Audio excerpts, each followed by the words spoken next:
Inicial. Agradecemos a Deus e ao nosso Mestre Jesus pela oportunidade. Pedimos para que Deus ilumine a todos os encarnados e desencarnados que irão participar desse estudo do Evangelho. Que os nossos amigos do plano superior possam nos acompanhar e instruir nesse estudo. Que a vibração do nosso Mestre Jesus possa ser sentida por todos que estão agora participando. Que assim seja.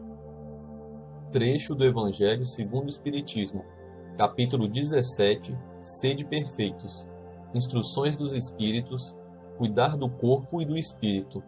Georges, Espírito Protetor, Paris, 1863. Será que a perfeição moral consiste na martirização do corpo? Para resolver essa questão, apoio-me nos princípios elementares e começo por demonstrar a necessidade de cuidar do corpo que, conforme esteja sadio ou doente, influi de uma maneira muito importante sobre a alma, que é considerada prisioneira da carne. Para que ela vibre, se movimente e até mesmo conceba as ilusões da liberdade, o corpo deve estar são, disposto e vigoroso. Estabeleçamos uma situação. Eis que ambos se encontram em perfeito estado. O que devem fazer para manter o equilíbrio entre as aptidões e as suas necessidades tão diferentes? Dessa confrontação torna-se inevitável buscar seu ajuste equilibrado entre ambos, sendo que o segredo está em achar esse equilíbrio. Aqui, dois sistemas se defrontam, o dos ascetas, que querem aniquilar o corpo, e o dos materialistas, que negam a alma. Dois sistemas igualmente constrangedores, tão insensatos, tanto um quanto o outro. Ao lado destas grandes correntes de pensamento, há um grande número de indiferentes que, sem convicção e sem afeições, amam com frieza e não sabem se divertir. Onde, pois, está a sabedoria e a ciência de viver? Em nenhum lugar. Este problema ficaria inteiramente sem ser resolvido se o Espiritismo não viesse em ajuda dos pesquisadores, demonstrando-lhes as relações que existem entre o corpo e a alma, comprovando que são necessários um ao outro e é preciso cuidar de ambos. Amai, pois, vossa alma, mas cuidai também do corpo, instrumento da alma. Desconhecer as necessidades que a própria natureza indica é desconhecer a lei de Deus. Não castigueis vosso corpo pelas faltas que o vosso livre-arbítrio induziu a cometer, e das quais é tão responsável quanto um cavalo mal guiado o é pelo acidente que causa. Sereis, por acaso, mais perfeitos se, ao martirizar o vosso corpo, continuardes egoístas, orgulhosos e sem caridade para com o vosso próximo? Não, a perfeição não está nisso. Ela se encontra nas reformas a que submeterdes o vosso espírito. Dobrai-o, subjugai-o, humilhai-o, dominai-o. Este é o meio de torná-lo dócil à vontade de Deus e o único que conduz à perfeição. Comentários. O tema do Evangelho de hoje é cuidar do corpo e do espírito. Então, pessoal, o texto se refere principalmente ao fato de que muitas doutrinas filosóficas terem a crença de que o martírio corporal faz com que eles evoluam moralmente, e tenham uma grande aproximação com Deus. Mas essa crença é totalmente errada e contrária aos ensinamentos do nosso Mestre Jesus, que nos ensinou, no seu maior ensinamento, que devemos amar a Deus sobre todas as coisas e ao próximo como a si mesmo. E não que devemos nos martirizar, que devemos prejudicar o nosso corpo material de alguma forma, para que a gente consiga evoluir moralmente e estar mais próximo de Deus. Então, por exemplo, ficar longos períodos em jejum não é correto. A autoflagelação que algumas religiões praticam, ou qualquer outra coisa que prejudique o nosso corpo físico com a intenção de se aproximar de Deus e evoluir moralmente, tudo isso são grandes absurdos, e isso não fará com que a gente realmente evolua espiritualmente e esteja agradando e fazendo a vontade de Deus. Até porque Deus cria todos os espíritos simples e ignorantes, Ou seja, todos são criados iguais, de forma simples e sem nenhum conhecimento, sem nenhuma experiência. E Deus quer que dessa forma todos os espíritos que são os seres inteligentes da sua criação, da sua grande obra, evoluam até chegar a espíritos perfeitos, né? E estejam assim mais próximo dele. Então, pessoal, todos os espíritos precisam evoluir através das diversas encarnações que têm ao longo da sua grande caminhada evolutiva, né? E assim, eles vão aprendendo com os erros e os acertos e se purificando até chegarem no mais elevado grau da evolução do espírito, que é, como eu falei, o de espíritos puros, perfeitos, como o nosso Mestre Jesus. Então, Deus, na sua infinita sabedoria, bondade e misericórdia, empresta esse nosso corpo material para que a gente viva essa nova experiência no plano material. E o que Ele quer realmente é que a gente cuide dessa ferramenta que Ele nos emprestou, né? Para que a gente possa evoluir como espíritos na nossa encarnação. Vale lembrar também, pessoal, como o texto mesmo diz, que um corpo saudável ou doente interfere diretamente sobre a alma, que segundo os espíritos é considerado prisioneiro da carne.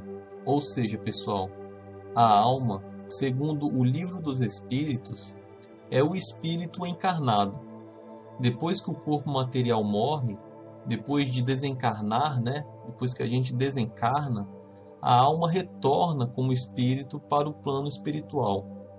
Então a alma, ela realmente, como os espíritos falam, é a prisioneira da carne.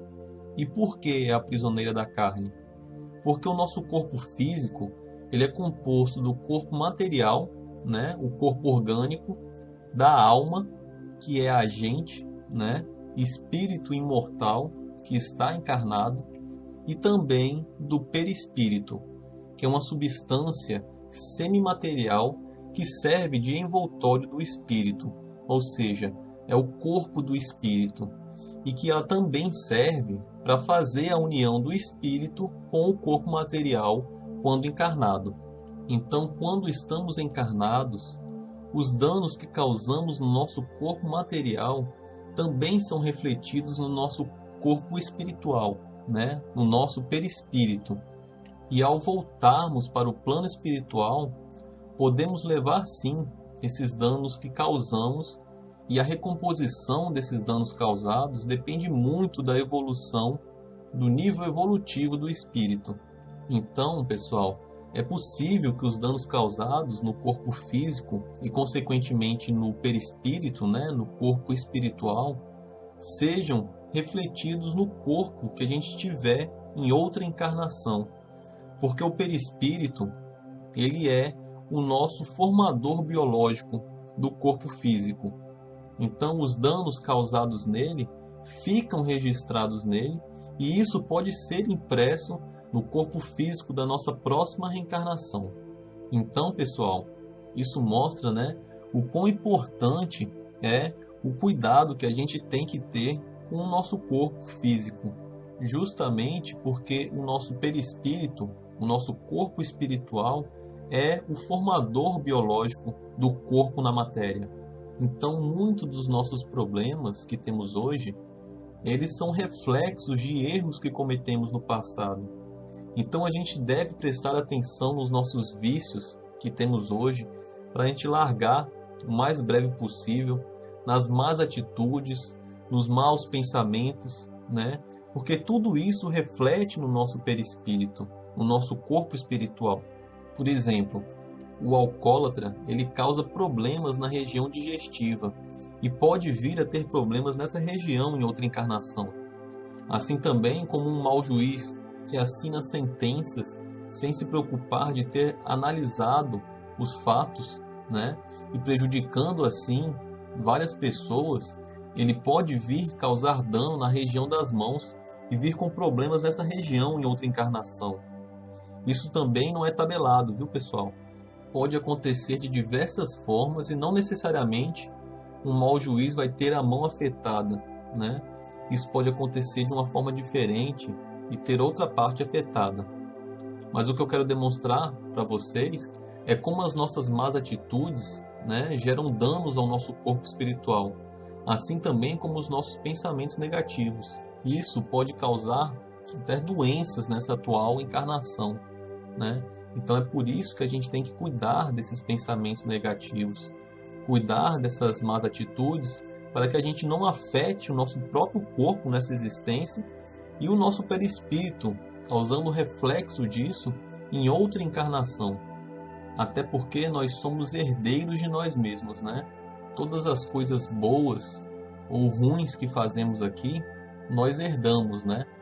Também vale lembrar, pessoal, que ultimamente muitas pessoas têm cultuado o corpo de forma totalmente exagerada, fazendo uso de medicamentos e outras coisas só para deixar o corpo perfeito, segundo a compreensão dos homens, né? E fazem uso disso muitas vezes até sem orientação médica. E isso é totalmente errado, né? Esse culto exagerado ao corpo, fazendo uso dessas coisas para deixá-lo perfeito, mais prejudica do que deixa saudável. Sem contar que cultuar o corpo dessa forma exagerada é uma forma de apego material. E temos que compreender que o nosso corpo é apenas uma ferramenta que Deus nos emprestou para estarmos aqui encarnados. Nós aqui, no plano material, estamos sujeitos ao envelhecimento. Nosso corpo vai sofrer alterações. Essas pessoas que procuram o corpo perfeito e que geralmente as pessoas acham que têm o corpo perfeito, o corpo delas vão mudar. Aquilo não é para sempre. Quando o nosso corpo físico morre, a gente deixa ele aqui, né? A gente não leva ele para o plano espiritual.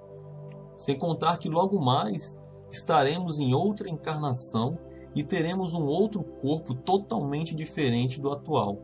Então, a gente tem que buscar corrigir os nossos vícios o mais breve possível para não prejudicar o nosso corpo material e espiritual. Devemos procurar um médico especializado, né, quando tiver alguma coisa errada com o nosso corpo, fazer exercícios físicos regularmente, ter uma boa alimentação e tantas outras coisas que ajudem a manter o nosso corpo saudável. Então, o mais importante é procurarmos cuidar do nosso corpo material, essa grande ferramenta que Deus nos emprestou, para que possamos cuidar também da nossa evolução espiritual, usando sempre esse corpo material para que a gente exteriorize as boas ações, a caridade, o afeto e o amor ao próximo, porque isso é o caminho que o nosso Mestre Jesus nos ensinou, para que a gente consiga ter a evolução moral e trilhar no caminho certo rumo a espíritos perfeitos, espíritos puros. Com isso, encerramos o Evangelho de hoje. Agradeço a todos.